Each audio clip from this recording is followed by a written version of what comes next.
So this is a Bamboo P1S. This is the one I've been using. I just finished a set of pads, and the way I'm printing these is one at a time. So it does this one. I mean, you can set it up to do, what am I trying to say? You can set it up to do them all at the same time, but I think they come out a little bit stronger if you let the printer just do its work on each one till it's completed. So when you do that, you have to have more space in between them. I could probably actually fill the bed up with these, just do one long print, and maybe that would be better. I don't know, but I think they're turning out better by doing them the way I'm doing them. But anyway, so this comes off the magnetic plate. This is heated. So this is a fresh set of pads just got done. So we'll go peel them off and clean them up. So yesterday I printed all of my bottom rollers. I've got 2 sprockets. This one was a prototype that didn't turn out. This is some of the stuff I printed on the old printer I had. But I did find out that if you let your filament get damp, you'll have a lot of trouble. So what I've been doing is heating my filament inside the printer for a couple of hours before I actually do the print. But you can see these are turning out pretty good, pretty nice. And if we don't have a lot of space here, probably gonna make a mess.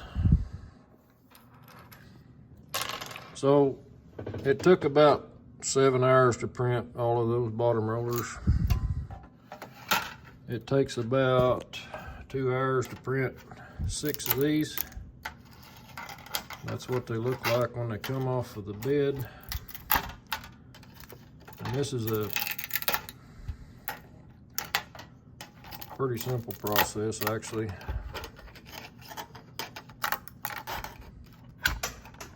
Well, but then after you get them off the bed, this is something I did earlier today. You gotta take the extra, what this is, it's called a support. And the reason there's a support is if you don't do a support, these rounded, I don't know if that's gonna focus or not, these rounded edges won't turn out so good. So you have to use supports, or I find it works out better if you do. I mean, they're not perfect, but the support itself actually breaks free pretty easy. And then you take a X-Acto knife or something sharp and you cut off the little pins. When it prints, it'll actually leave a hollow area for the, what I use is just a paper clip, a large paper clip, but you can see that hole there. That hole is actually printed and it's pretty much round. It's pretty cool how these things can do the print. But when you print a sprocket like this, you got to really clean up a lot of the, because it does supports inside all these holes. So this is about as close to the original sprocket that I could do, and it's kind of handy when you have a book on the model you're working on. And I also have the real thing out here in the pasture. So this is kind of what I'm building. I'm not going to build a shovel. Well, I might at some point, but my goal is to build a crane, and I'm trying to do it at about a 1/10 of a scale. So if you want to see how I do it, what I basically do is I draw up a part on a program called Tinkercad. This is one of my track pads. Tinkercad is a free, I'm getting ready to start building my track frames. So Tinkercad is a free program and it's pretty simple. I mean, if a guy like me can figure it out, just about anybody could probably do it. It's not like your normal CAD programs. It's you basically take a shape, you put it out here, you can put dimensions in it. Here's where I'm not sure I'm doing the right way, but what I'm doing is I take my measurements in inches or feet, I convert them to millimeters, and I'm doing all this work in millimeters. It's easier. It's just simple. So once you convert from inches to millimeters, then you can divide by 10, which I can do that math in my head pretty easy on a good day, and then you can just draw it up. But Tinkercad is a really simple CAD program, free. Once you get your file done, this is still in the works. I've got to build, I'm probably going to go ahead and build the top idler supports on this print. So after you get this file done, you save it, you go to export, and you click an STL file. That works well with Bamboo, which is the printer I'm using.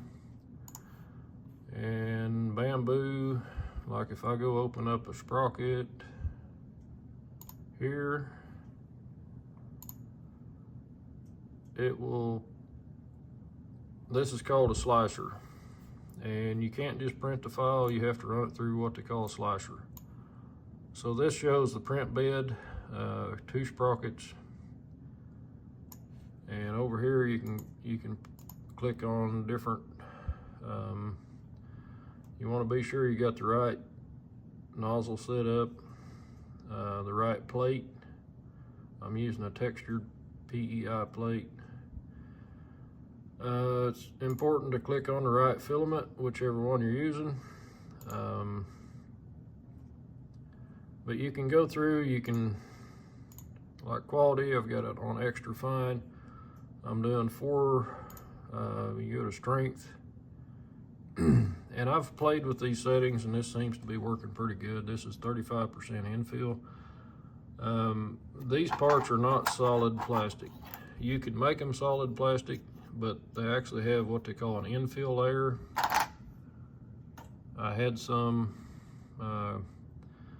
so basically they print a good solid layer on the bottom. They do infill, they do what they call wall loops. All of this is new to me, I'm learning.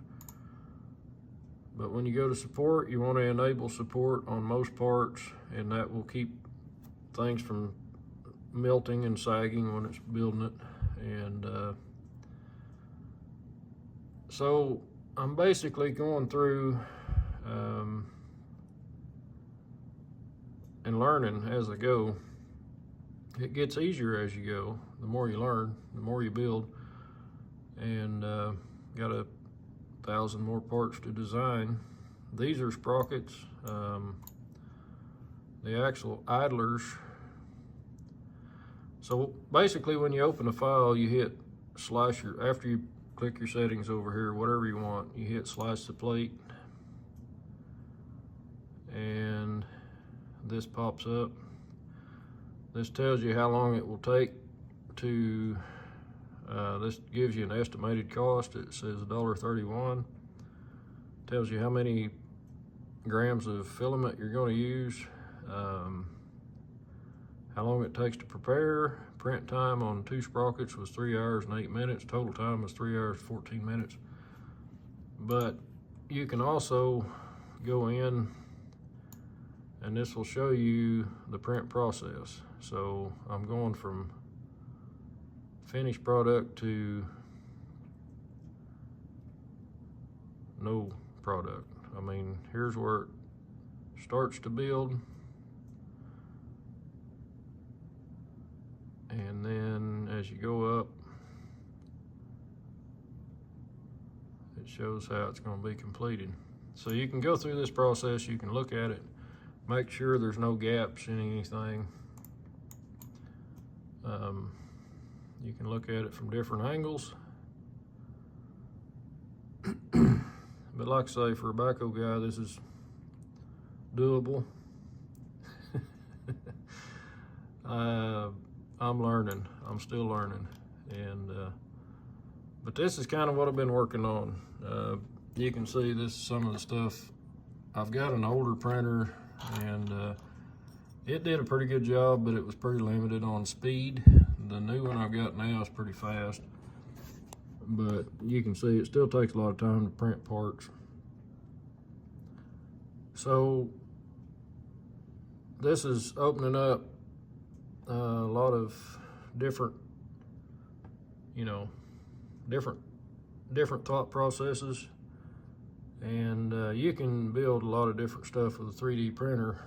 And the biggest hurdle is learning how to do this part right here. But if you can draw it on Tinkercad and you figure out how this works, like say I want to make a hole in something, I can click on this shape here. If I wanted to make a hole, I can say it's a 2mm by 2mm, and then I can zoom in here. I can move, whoops, I can move, well, trying to move it. It's too small.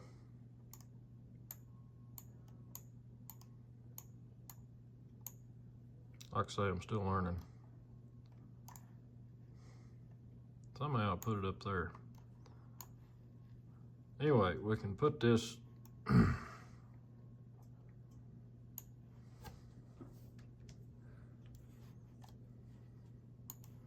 like if we need to make a hole in that beam there, we can actually put that there. We can make it taller. We can move it. So I could actually put bolt holes for the bottom idlers on here.